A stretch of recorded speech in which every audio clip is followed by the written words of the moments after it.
G'day guys, Dan from Ox Trailers, and today I'm going to take you through one of our latest builds, built tough for Western Queensland. This plant trailer is rated at 4.5 tonnes, fitted up with a 70mm coupling and the 4.5 tonne safety chains.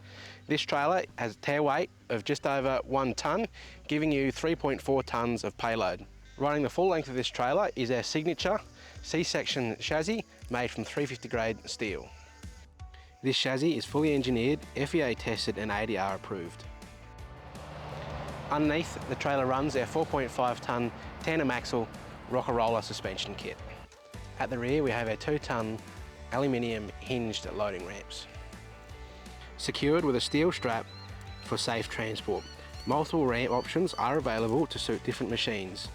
Just have a chat with our team and we can help you out.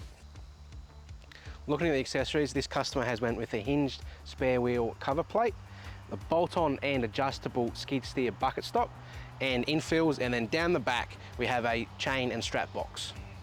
This customer has opted for our infill panels as he often carts IBCs and pallets.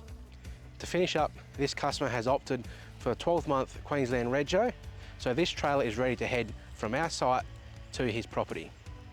Reach out to the team at Ox to get yours rolling.